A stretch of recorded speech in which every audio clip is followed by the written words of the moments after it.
Good day, ladies and gentlemen, and welcome to the analyst call for ABB Power Products and Systems India Limited Q2 results. At this moment, all participants are in the listen-only mode. Later, we will conduct a question and answer session. At that time, you may click on the Q&A tab available on the media player to ask an interactive question. Please note that this conference is being recorded. I now hand the conference over to Mr. N. Venu, Managing Director and CEO, ABB Power Products and Systems India Limited. Thank you, and over to you, sir. Thank you, Stephen. Good afternoon and good evening, everybody. Thank you for joining us for the call today. I hope all is well at your end and you continue to take all necessary precautions to keep yourself and your families are safe. So, India has suffered, as you all know, severe healthcare crisis during this COVID wave 2, especially in this particular quarter.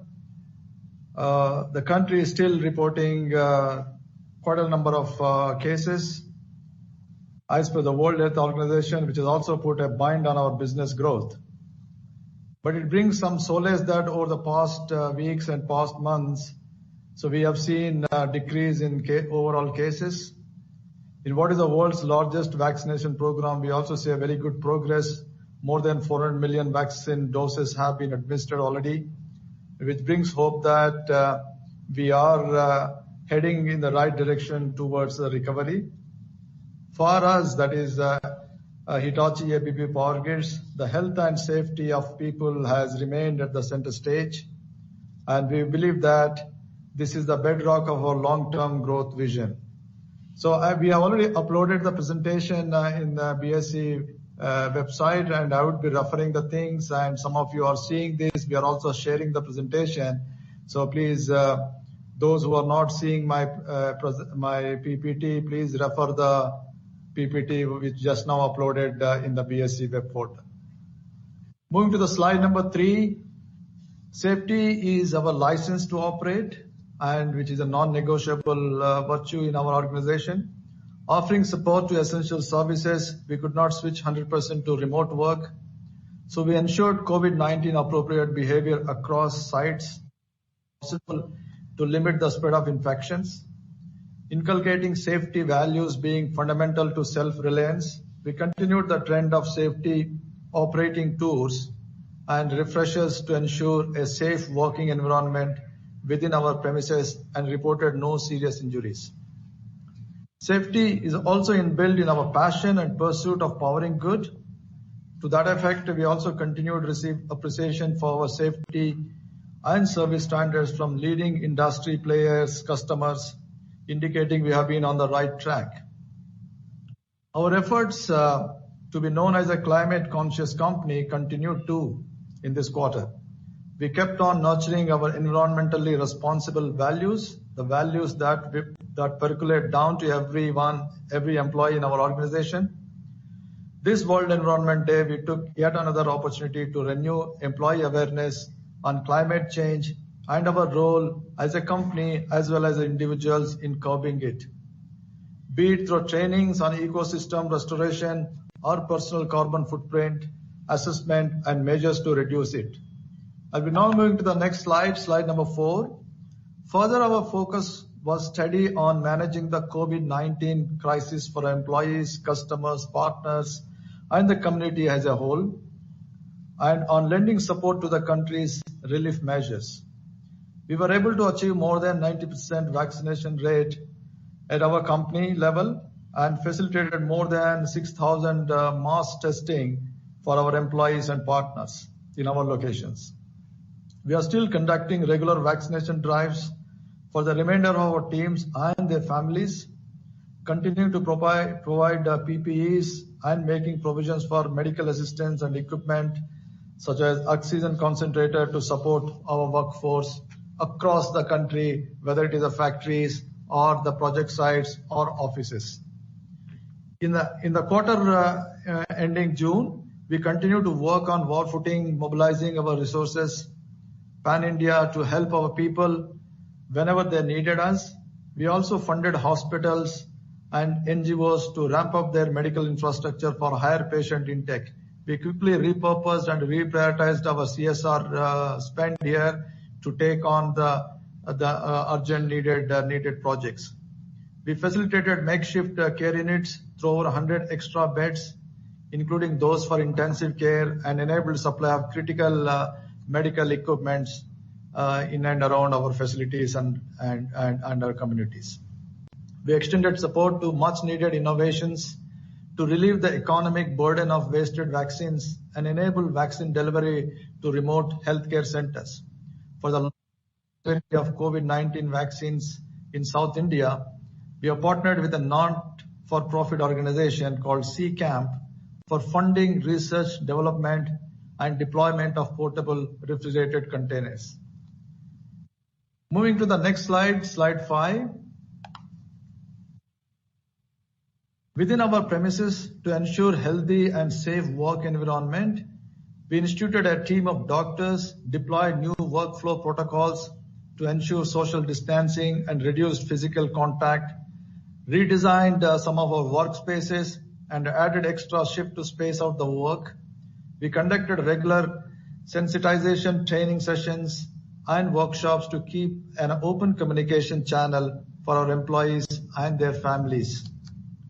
On the delivery side, we strive to handle with resilience the pandemic-imposed challenges, lockdowns, supply chain disruptions, mobility restrictions, and demonstrated a credible performance.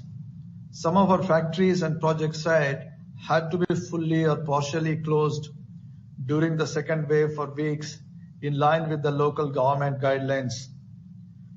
We also noticed that our customers face similar hurdles, resulting in delayed decisions and slower pickup from our factories. Moving to the slide 6, we continue to deliver credible performance year on year. Orders were up more than 30% year on year and revenues more than a quarter. Demand was driven predominantly by rail, data center, and utilities, helping us strengthen our position in future high growth segments, which we have been talking about since last few quarters. However, in this quarter, close to 100 crores worth of orders where we are L1 were deferred by customers due to the pandemic. Closure of shop floors, project sites, and disruption of logistics affected production, project execution, as well as service activity, resulted in the revenue loss to the extent of 200 crores and earnings out of that. Yet we were able to double our net profits in same year. As you can also see, this is also off-yearly results. As you can see, comparison between off-yearly to off-yearly, as we have almost all KPIs improved compared to the last year. Moving to the next slide, number 7. We booked a multiple transformer orders from power transmission, rail, and infrastructure companies, and delivered our power quality, digital solutions, and service to utilities and data center customers. Our portfolio will facilitate power system stability, protection, efficiency. Our focus on the digital solutions remained very strong. Through power system studies, we consulted customers on deploying clean energy in line with the grid code, while advancing India's mission to achieve 450 gigawatt of renewable penetration by 2030. Our portfolio prowess continued to reach offshores, and we booked our first 400 kV GIS order in South America this quarter. Moving to the slide 8, we steadily solidified our efforts to build back better, be it through demonstrating efficient remote commissioning and upgrade of mission critical power assets, such as we did in Bhutan, and also our Rihan Dadri HVDC transmission link, or by making our operations more sustainable through smaller environmental footprint and an inclusive and talented workforce. Under our diversity focused hiring, as you know, we have launched a diversity 360 strategy, and we strive to hire aspiring and exceptional women and develop our culture of diversity and inclusion. Our quest to tackle the underrepresentation of women in engineering across industry and build future talent today was strong and clear as ever. Besides, we engaged in key industry discussions, including in the ministerial thematic forums of the UN High-Level Dialogue on Energy 2021. We spoke on accelerating citizen-centric energy transition to achieve the 2030 Sustainable Development Agenda in the power industry and of our vision and ideas. Moving to the slide 9.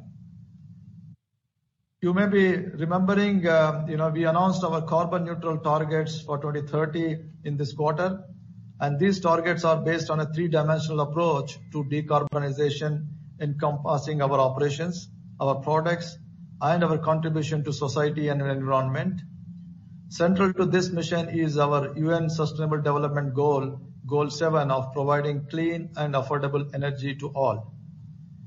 We aim to transition to fossil-free electricity by March 2022 in our own operations across the country, reducing our emissions and over the course of decade decrease waste generation by half and freshwater use by quarter. We also target a 50% reduction in CO2 emissions along the value chain. We will electrify our operations, our transport fleet, and implement energy management standards to ensure we walk the talk on the climate action and market development. Our plan is to be carbon neutral in our own operations in this country by 2030. Moving to the next slide, slide 11. I think you all know better than me, but just to give you perspective from our side, the second wave of COVID-19 caused a significant setback, delaying economy recovery a fair bit. The manic spread of the virus and the healthcare crisis affected our supply chains as well as our expectation we had at the start of the year of achieving normalcy in the immediate future. We saw business activity slipping month on month and industrial production remaining muted due to the curbs and disruptions triggered by the pandemic. There was hardly any respite in inflation, and we saw price of oil and other commodities soaring. Yet we remain cautiously optimistic of opportunities ahead in sectors we track, that renewable transmission, rail and data centers.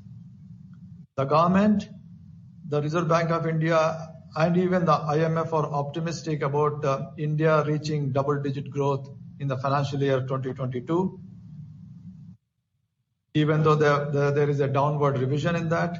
In the sectors where we operate, we had India's power consumption growing nearly 18% in the first week of July to over 30 billion units compared to a year ago. It returned to a pre-pandemic level mainly due to easing of lockdown curbs and delayed monsoon, which partly means we have opportunities in the pipeline and partly that we have our work cut out. Moving to the slide 12, I think you have been seeing this slide for the last couple of quarters. So COVID-19 headwinds notwithstanding, we remain the partner of choice for our products, services, and softwares. We saw high interest from utilities, transport, and infrastructure segment, which were secured through direct sales as well as through our EPC channels. We continue to make headway in our key focus area as part of our Vision 2025 in the renewable integration, power quality, data centers, etc. The growth is trending in the right directions.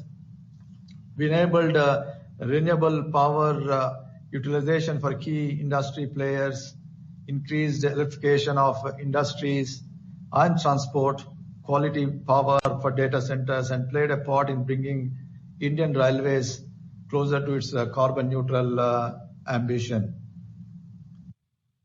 Slide 13, which is also a very important slide. We have been also talking about our strategic imperatives, both service and export, over several quarters. And we all know that despite difficult market conditions, we continue to make in India not only for India, but also for the world, leveraging our wide installed base and expertise. Customers' trust remained rock solid as we saw service and export order exceeding our corridor of 15 to 20% range in the order mix, wherein service orders rose by 50% year on year and exports added in more than 30% to the order book in this quarter. So we were chosen for cyber security, which is also a very critical growth driver in the days to come, of critical power infrastructure by a leading utility, for power asset automation solution by a major steel maker, and for substation charging for a hydro project. Export demand for our products, systems and services came in from Africa, Latin America, South America, South Asia, Europe and many other regions. Moving to the slide 14. It seemed that the start of 2021 that ordeal brought upon by the pandemic could be getting over. Then the second wave hit us, and it was so rapidly and so intensely. With a surge in infections in April, business confidence deteriorated with the weak demand conditions and the reintroduction of lockdowns, and priority of all the organizations across the country remained to taking care of the people. However, our three-pronged strategy put in place at the peak of the pandemic, which is protecting our people, preserving business continuity, and preparing for the new norm, continue to support us in walking the tightrope during these challenging times. Even though manufacturing activity posed a challenge across the board, we covered a good distance over the last 1 year with a credible and sustainable performance. As of 30th June 2021, our order backlog stood at 4,770 crores, which will unlock revenue streams in the coming months.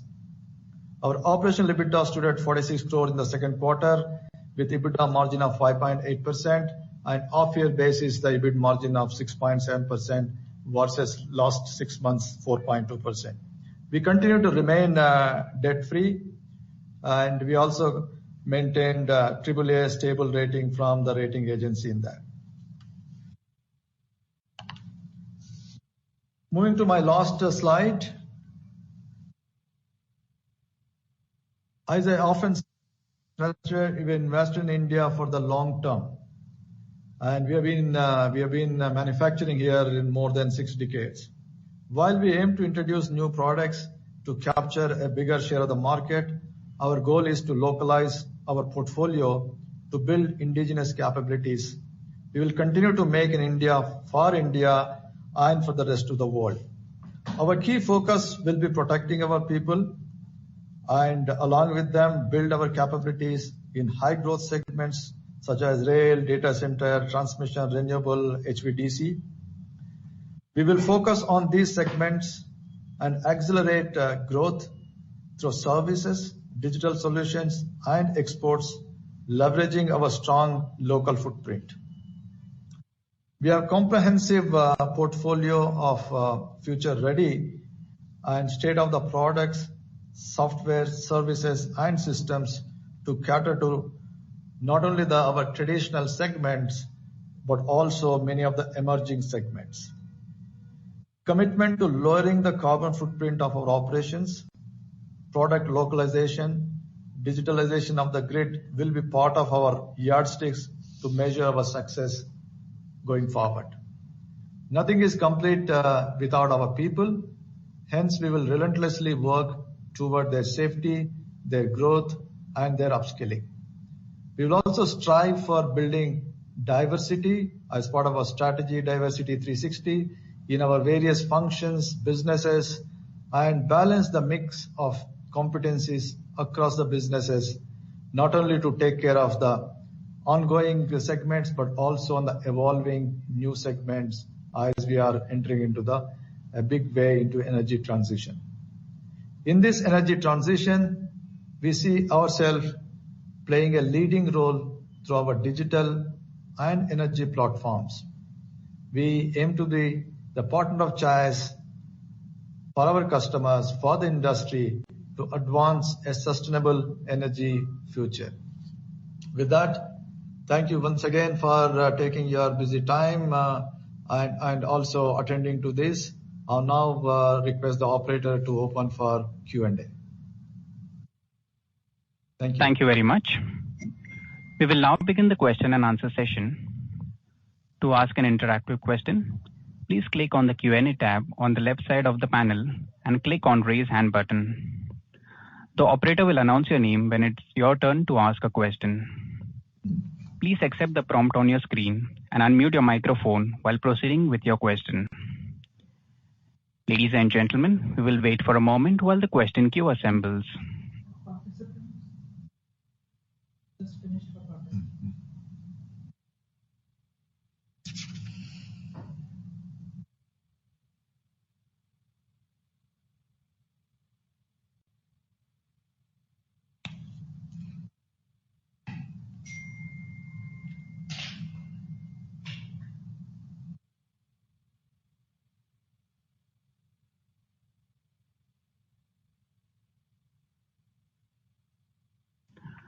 A reminder to the participants, to ask an interactive question, please click on the Q&A tab on the left side of the panel and click on Raise button. The operator will announce your name when it's your turn to ask a question. Please accept the prompt on your screen and unmute your microphone while proceeding with your question.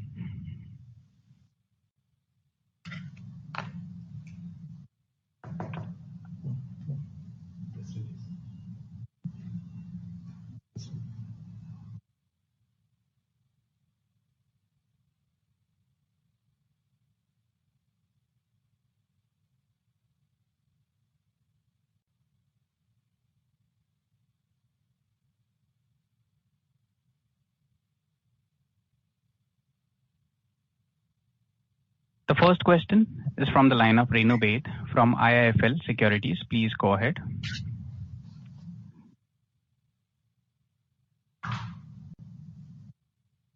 Hello. Hi, hello. Hi, Renu. Yeah, hi, good evening, sir. I hope I'm audible and clear. Yes. So I have three questions. My first question is to understand that post the second wave, have we seen some signs of delay in execution from key customers and projects, and will that impact the execution momentum on the order backlog that we have today currently? Any thoughts on this side? Okay, so why don't you go ahead with all the three questions? Sure. So the first question is related to the execution momentum on the backlog and any project delays that you are witnessing.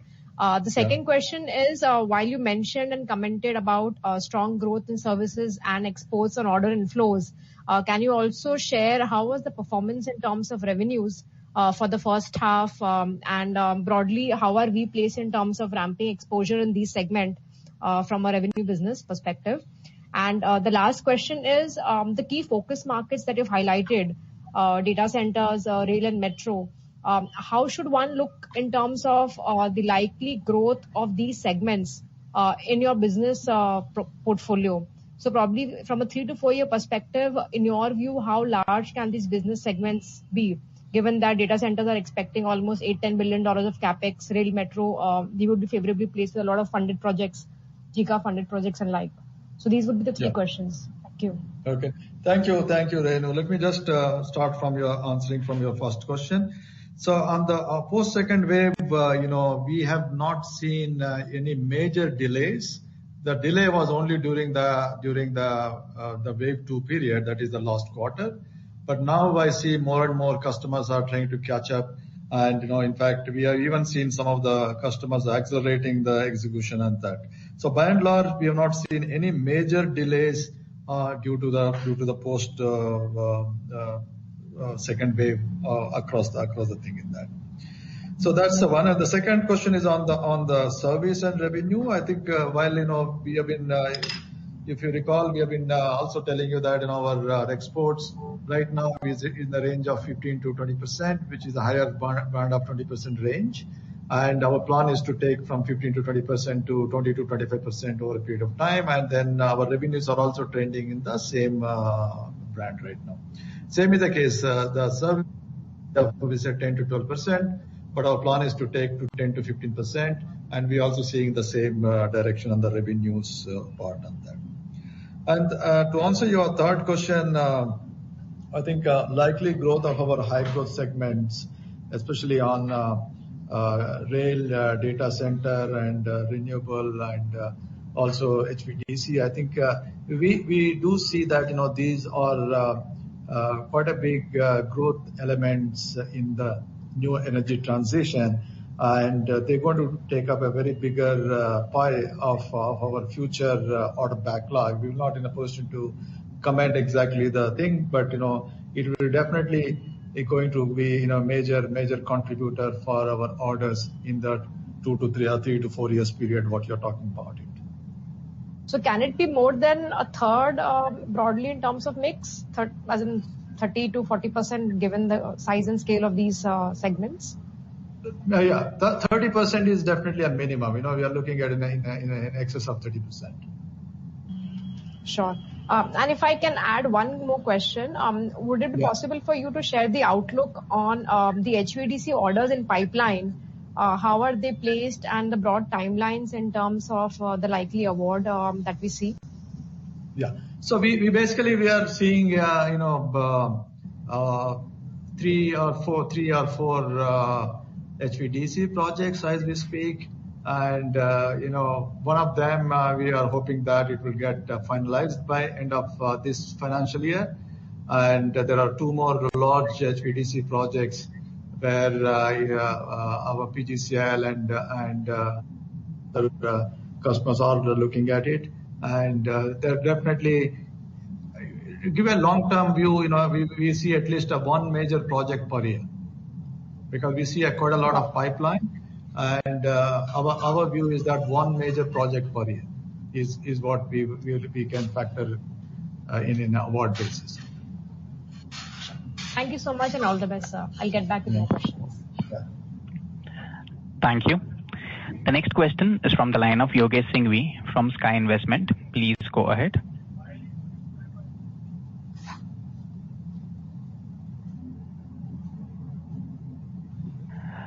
Mr. Yogesh Singhvi, please go ahead with your question.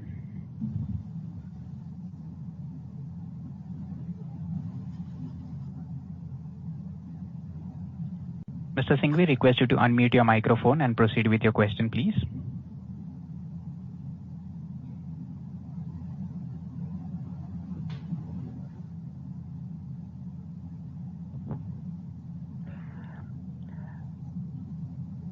As there is no reply from the current participant, we move to the next question from the line of Sujit Jain from ASK. Please go ahead.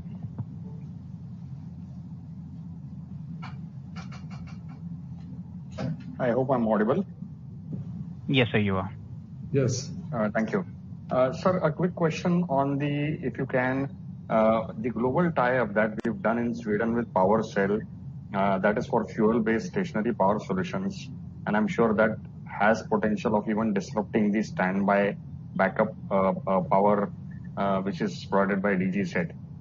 It'll be too early, but what is the scope of that tie-up and how we can leverage on that in India? Yeah, I think Sujit, that's a very specific limited information, and we will not be in a position to share anything. So this is basically like a kind of a pilot basis we are doing it, and we have not reached a stage where we would like to commercialization of that particular thing in that. Sure. And you spoke about digitalization and in the presentation cyber security solutions as well. And looking at the capabilities that Hitachi brings to the table through industrial IoT platform, what is the percentage of revenue that you've already started booking in terms of industrial IoT solutions in your key segment? No, I think when we're talking about the cyber security, right now our focus is so this is in the very nascent stage, right? The cyber security as a revenue stream, working with the customers in educating, in partnering with them.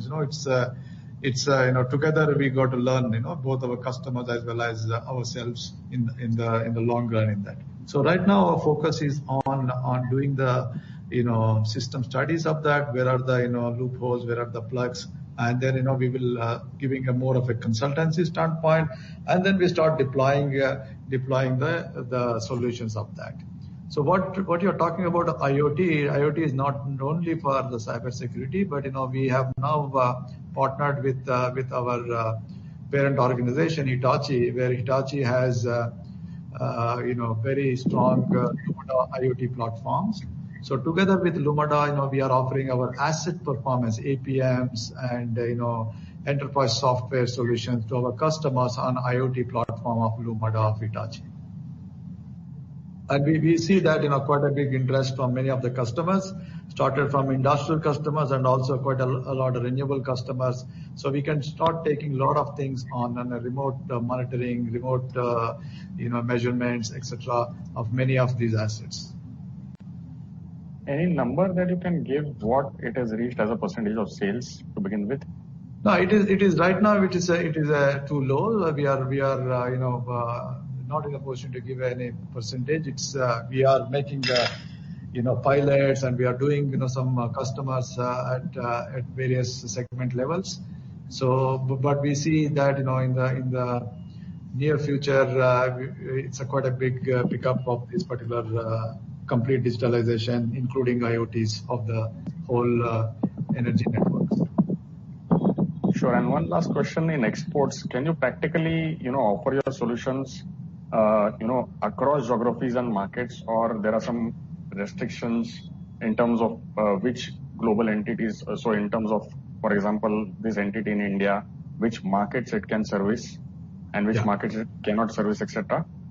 Correct. So we have a dual strategy. One thing is what you said, right? In some of the product lines, so we have a strategy that a particular markets have been allocated, and then we will be developing the markets together with the local sales organization of that particular countries. That's the one strategy. And then we also have another strategy where some of our product lines are a global feed factories. So that means we will be selling throughout the things, either through directly to our customers in like South America and other things, but also through our Hitachi ABB PowerGrid sales organizations of those things. So it is a combination of both, Sujit. Thank you. Before we take the next question, a reminder to the participants to ask an interactive question. Please click on the Q&A tab on the left side of the panel and click on Raise Hand button. The next question is from the line of Yogesh Singhvi from Sky Investment. Please go ahead. Yeah, hello. Am I audible, sir? Yes. Thank you, sir. Sir, I just have 2-3 small questions. First is from what is the private and government order split in your order book? I understand you are primarily majority of order book is from the government side, like from PGCIL and others. But I just want to have a quick idea. What is the split between private and government orders, including export also?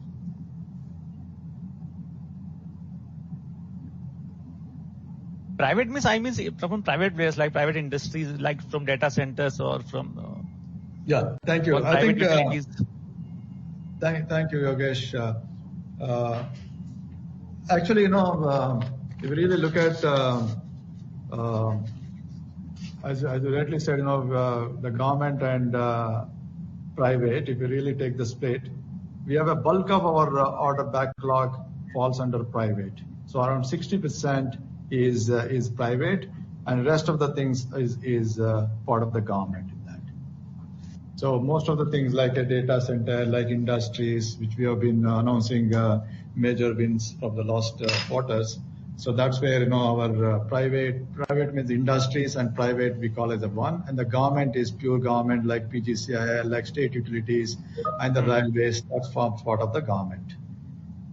Okay. Even though OCL is a public sector, but we call as a not part of the government bucket as per our nomenclature, but call as a private, Okay. That's helpful, sir. And the second question will be, sir, like due to this pandemic situation, there might be some delay in execution and delivery of the products. So, have there been any instances where customers have been levied with us with liquidated damages? I hope in government contractors it is there, LD damages. In private, I am not so sure. So, how that situation is emerging?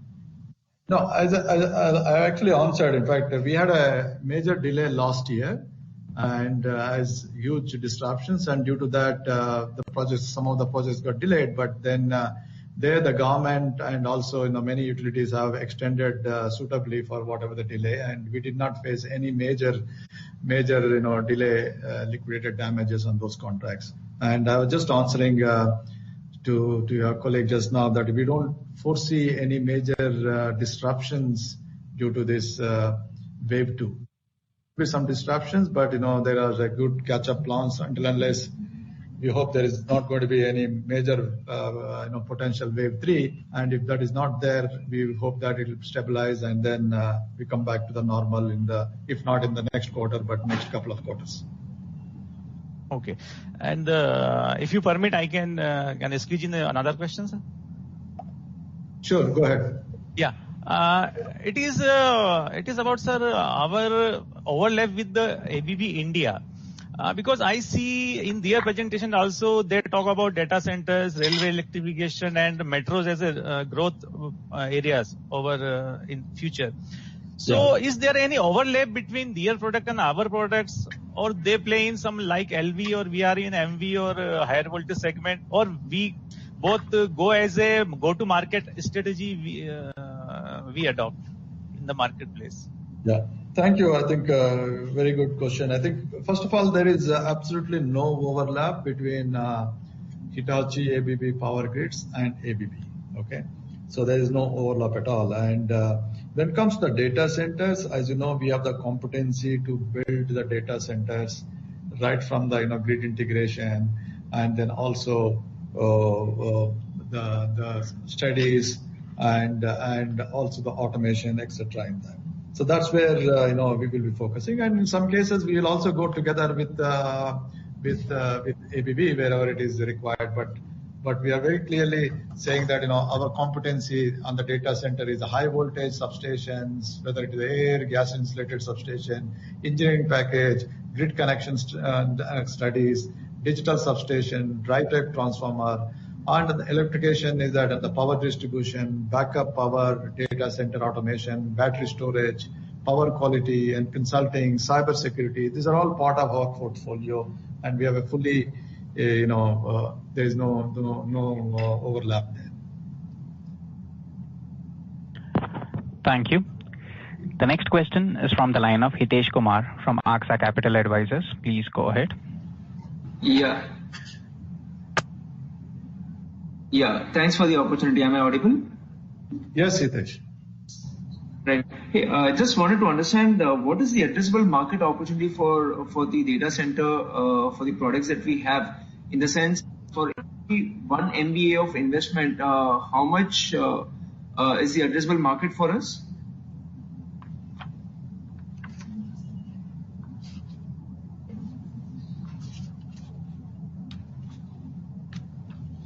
Give me a minute, Hitesh. Sure. Exactly, because we will not be able to quantify exactly, but we'll tell you, for hyperscale data center, per megawatt hour data center, what's the value we were tracking. That is a very indicative thing. We will give you that. We'll just pick up and give you. But meanwhile, if you have any questions, please go ahead.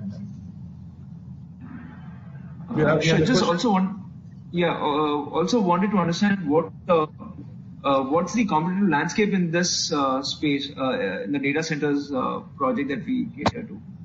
Whom would we be effectively competing over here? Yeah. I think this is again it depending on the kind of buying pattern of our customers. If customers want to buy the whole things, then we have some sort of global players who will be competing with us. You know them.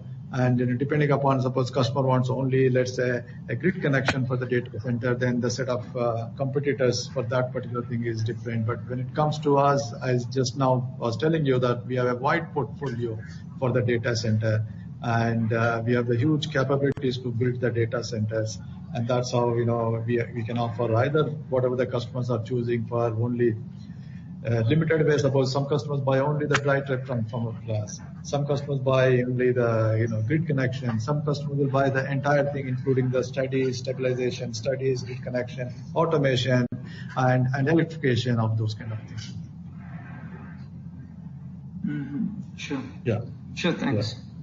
Yeah. I come back to you on that, exactly the value on this. Okay. Thank you. Thank you. Yeah. Thank you. The next question is from the line of Amit Thawani from Zenith. Please go ahead. Hi, sir. Thank you for taking my call, sir. Am I audible? Yes, Mr. Amit. Yes. Sir, can you please tell me how much is data centers part of this order book right now? I think we don't quantify the order book by the segments, Amit. So we were talking about, data center is one of our growth levers. So we are tracking the growth of that, but we will not be able to quantify how much of the data center part of our total orders. Fair enough, sir. So how is our order book looking after the 30th of June? What is the order booking like this month? You mean in this quarter? So as you know, we don't give an outlook, Amit. As per our strategy, we don't give an outlook. I can tell you that our pipeline is very robust. Our pipeline across the segments of the renewable, because many of our customers who have actually missed of their targets, they're really accelerating now. We see quite a robust pipeline in the renewable. We also see quite a robust pipeline in the data centers. We also see quite a pipeline on the TBCB projects. We see a quite robust pipeline in the rail segments in that.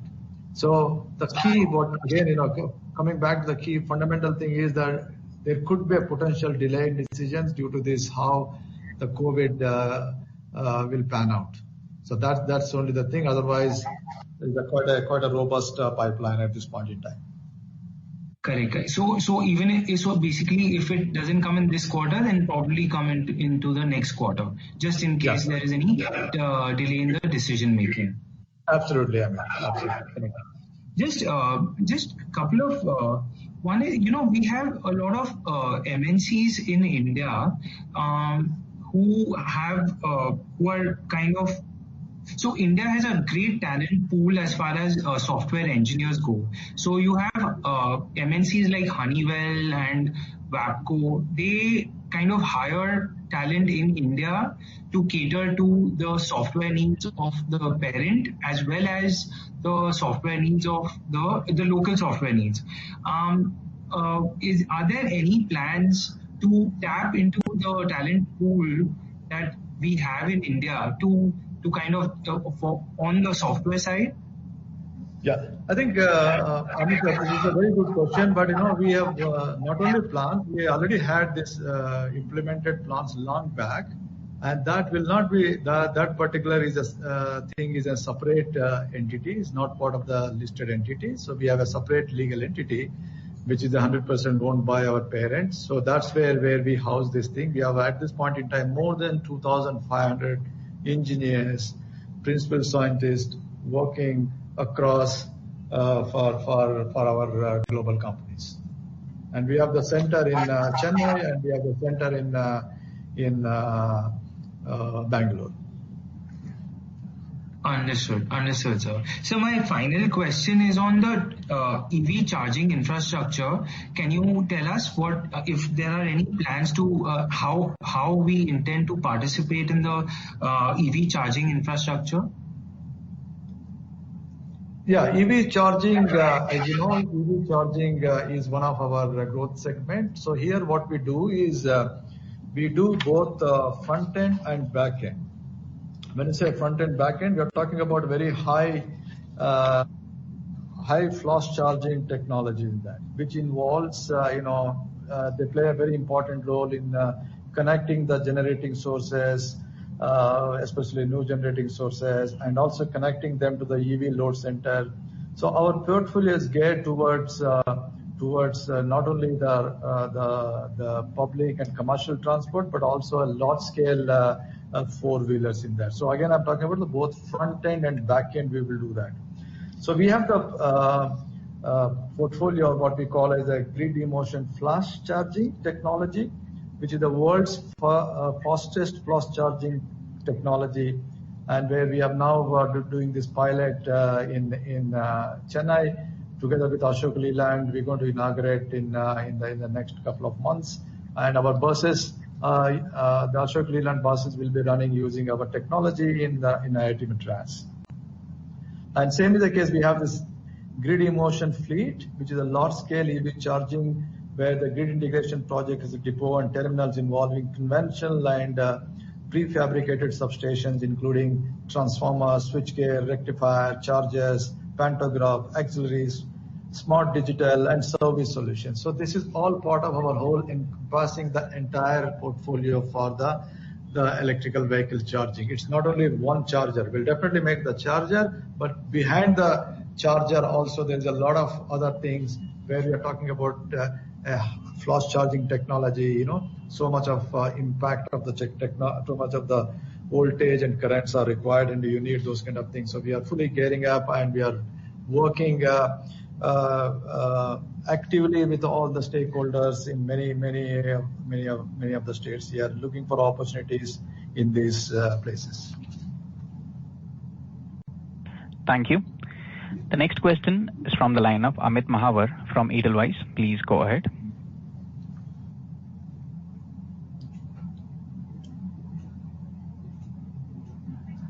Mr. Mahawar, request you to unmute your microphone and proceed with your question.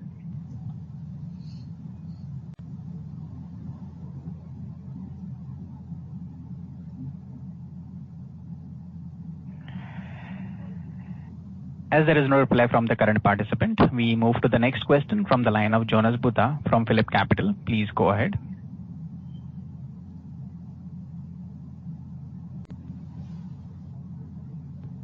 Good evening, sir. Just a quick two questions. First, for the past 3 quarters, we've noticed that the raw materials to sales ratio has hovered around 60% of sales. Do you believe that this now captures the worst impact or the most impact of higher raw material prices, and from now on sequentially, we should actually see the material margins actually go back to the old norms? Or is it a function of the sales mix today, given there is lesser orders which have higher gross margins? That's the first question. The second question is, now that you mentioned that you're targeting almost 3 or 4 HVDC projects, just wanted to understand how would this be managed. So given that we've post the demerger, the current entity is largely a product company and may not be taking EPC projects, while the project may be awarded on EPC. So how will this be managed by us in the current form? Erstwhile, while you were part of the ABB group, at that time, it was managed by the group entity itself. But in this case, if you can help us with how this will be managed.